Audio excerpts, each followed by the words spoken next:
और समय तो हो गया है, लेकिन थोड़ा सा बोलना चाहूंगी कि प्रभु, जैसे बीते दिनों में हम सीख रहे थे कि कैसे शैतान एक व्यक्ति को फुसलाता है। पहले उसके साथ बहुत प्रेम दिखाता है और ऐसा प्रेम दिखाते दिखाते एक व्यक्ति को कैसे वो नाश में ले जाता है।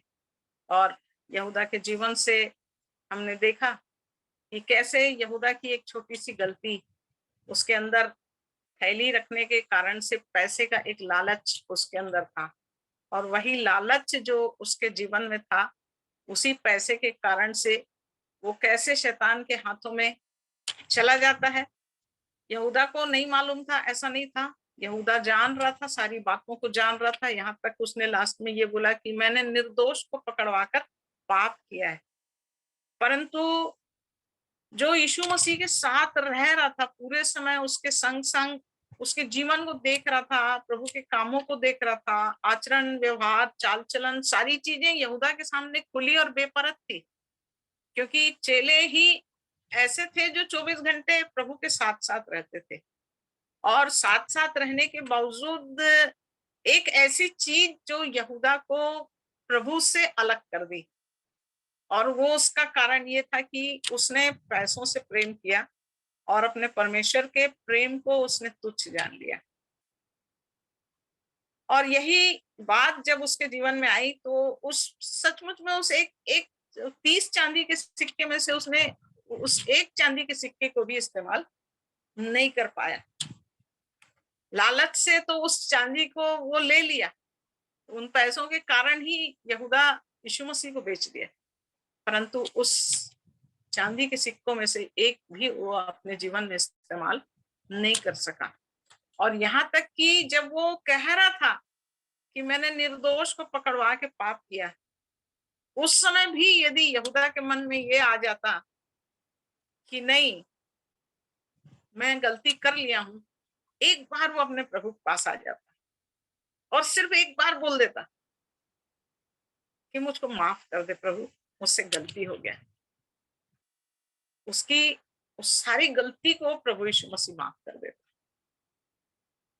जब मैं इसी बात को सोच रही थी तो प्रभु ने इन्हीं बातों को थोड़ा सा मुझे दिखाया, और मैं आप लोग का समय ज्यादा नहीं लूंगी, बिल्कुल थोड़े से शब्दों में ही बोलूंगी कि अय्यूब के जीवन को मैंने देखी। और जब अय्यूब के जीवन को देखी मैंने, तो अय्यूब के लिए हम सब जानते हैं, वचनों को सब जानते हैं हम, कि कैसे परमेश्वर के पीछे चलने वाला, खरा सीधा, परमेश्वर का भय मानने वाला और बुराई से दूर रहने वाला, ये परमेश्वर का दास था।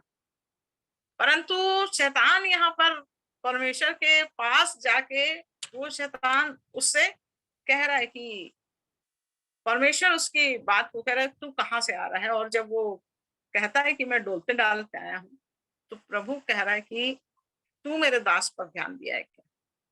एक चैलेंज अय्यूब के जीवन के लिए, एक चैलेंज कौन दे रहा था? परमेश्वर दे रहा था। परमेश्वर एक व्यक्ति को कब चैलेंज करता है? जब वास्तव में उसके जीवन में कुछ ऐसी चीज होती है जिसमें परमेश्वर एश्योर हो जाए कि दुनिया पलट जाएगी, मेरा ये दास कभी पलटेगा नहीं। और शैतान का एश्योरेंस ये था कि मैं उसको, तू मेरे को उसको तू बाड़ा हटा दे, जब तू बाड़ा हटा देगा तो उसके बाद वो तेरा भय नहीं मानेगा। अभी तो तू बाड़ा बांध के रखा है, उसको चहुं ओर से घेर के रखा है अनुग्रह से, तो इसलिए वो तेरा भय मान रहा है। और हम सब जानते हैं कि इस पहले और दूसरे अध्याय में ये सारी बातें लिखी हुई है। और तब शैतान कह रहा है, शैतान ने यहोवा को उत्तर दिया, खाल के बदले खाल, 2 के 4 पद में लिखा हुआ है, परंतु प्राण के बदले मनुष्य अपना सब कुछ दे देता है। इसलिए केवल अपना हाथ बढ़ाकर उसकी हड्डियां और मांस छू, तब वो तेरे मुंह पर तेरी निंदा करेगा। यहोवा ने शैतान से कहा, सुन, वो तेरे हाथ में है, केवल उसका प्राण छोड़ देना। और तब यहाँ पर परमेश्वर उसको कह रहा है कि तेरे हाथ में है, सिर्फ प्राण को तू छोड़ देना। और तब शैतान, उसकी स्थिति को हम जानते हैं कि कैसे कैसे शैतान उसके जीवन में, उसके परिवार में, उसकी संपत्ति में, सब चीजों में कैसे अटैक करता है। और जब सारी चीजें चली जाती हैं, तब ये जब फोड़े से पीड़ित हो जाता है और सारी चीजें उसके पास से निकल जाती हैं, तब वो राख में बैठ के खुजलाने लगता है। और उस समय एक बात होती है, तब उसकी स्त्री उससे कहने लगी, क्या तू अब भी अपनी खराई पर बना है? परमेश्वर की निंदा कर और चाहे मर जाए तो मर जाए।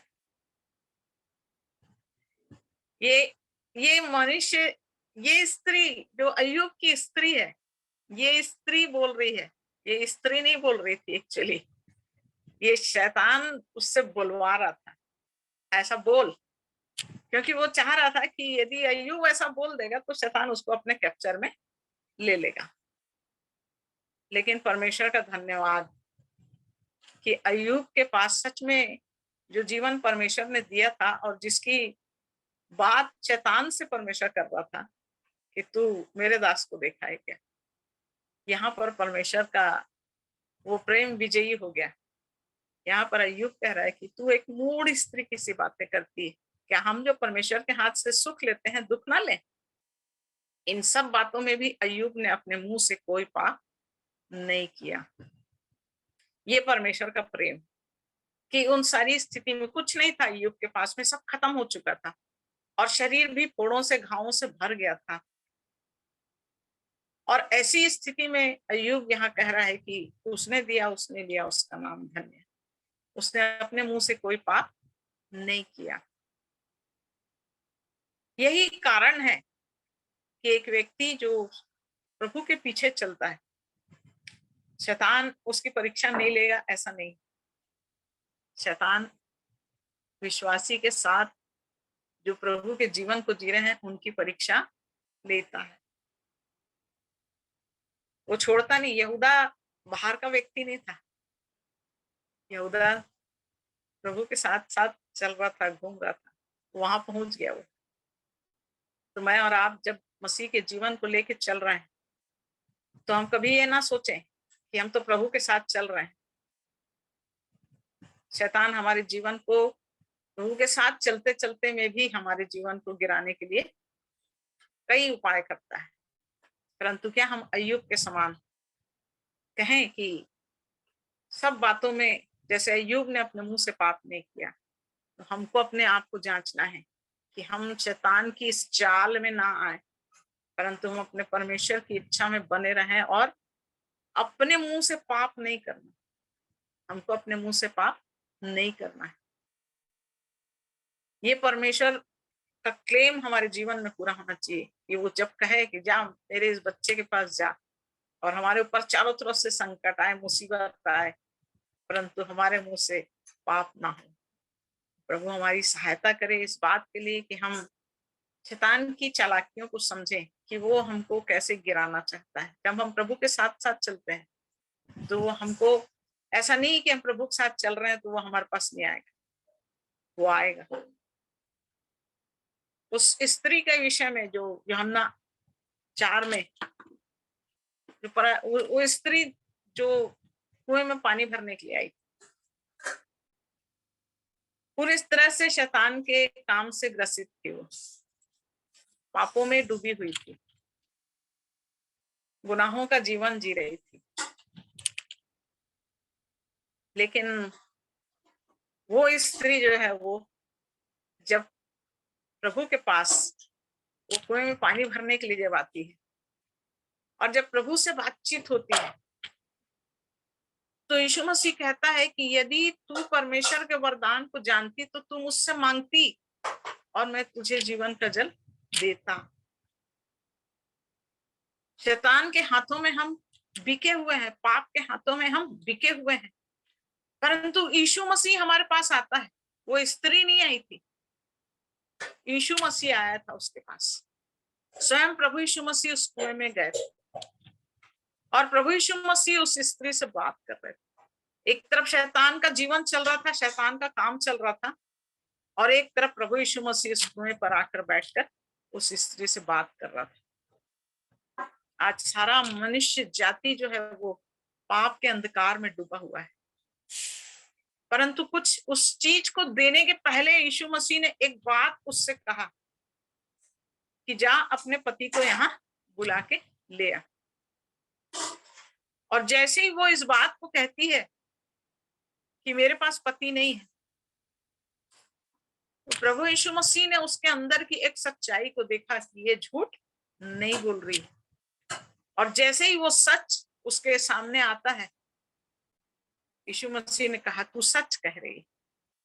और उसके सच कहने के कारण से शैतान के काम को यीशु मसीह ने वहां पर नाश कर दिया और उस स्त्री को अनंत जीवन मिल गया। परमेश्वर पिता, यदि हम पाप में, अंधकार में खोए हुए हैं और उसके बाद यदि हम सच को अपने जीवन में अपनाते हैं, बच्चे लोग गाना गा रहे थे, वो रास्ता है, वो सच है, जो आएगा वो बच जाएगा। यहूदा यदि आता, पाप करने के बाद भी यहूदा यदि आ जाता, वो समझ लेता शैतान की चाल को कि मुझे वो कैसे फंसा दिया और कैसे नाश हो गया। हाँ मेरे प्रिय, हमारे जीवन में भी कई बार ऐसी स्थिति आती है। हमसे गलती नहीं होती ऐसा नहीं है, हमसे भी गलती होती है, पर एक चीज हमेशा याद रखना कि वो दुष्ट हमको हमेशा नाश करना चाहता है, परंतु प्रभु यीशु मसीह हमको हमेशा बचाने के लिए तैयार रहता है। वो हमारे पास आता है, वो हमसे बातें करता है। पापिनी स्त्री को जब यीशु मसीह के सामने लाए, उसको वे विचार करते पकड़े थे और उसको पत्थरवा करके लोग मार डालना चाहते थे। लेकिन प्रभु यीशु मसीह जब लिखने लगते हैं तो लोग अपने अपने पाप को देखते हैं और सब चले जाते हैं। और तब उस स्त्री से कहते हैं कि क्या किसी ने तुझे पत्थर नहीं मारा?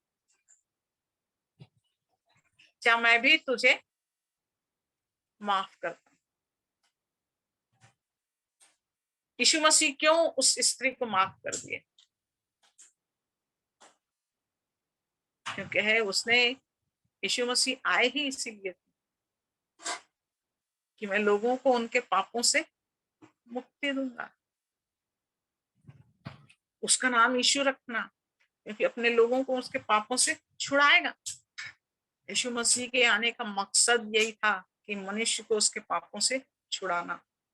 तो यदि मैं और आप अपने जीवन में किसी बात में यदि हम शैतान के चंगुल में फंस गए हैं, किसी भी बात में, चाहे वो छोटी से छोटी हो और बड़ी से बड़ी, किसी भी चीज में यदि हमको शैतान फंसाता है, तो एक बात मैंने सीखा कि हमको अपने प्रभु के पास आ जाना। यदि हम प्रभु के पास आ जाएंगे और सच कह देंगे प्रभु के सामने, तो उस पापिनी स्त्री को प्रभु ने अनंत जीवन दिया, उस व्यभिचारिणी स्त्री को प्रभु ने माफ कर दिया। वैसे ही प्रभु मेरे और आपके जीवन को भी शैतान के हाथों से छुड़ा लेगा। यहूदा यदि प्रभु के पास आता तो वो नाश नहीं होता। यदि हम प्रभु के पास आएंगे तो कभी नाश नहीं होंगे।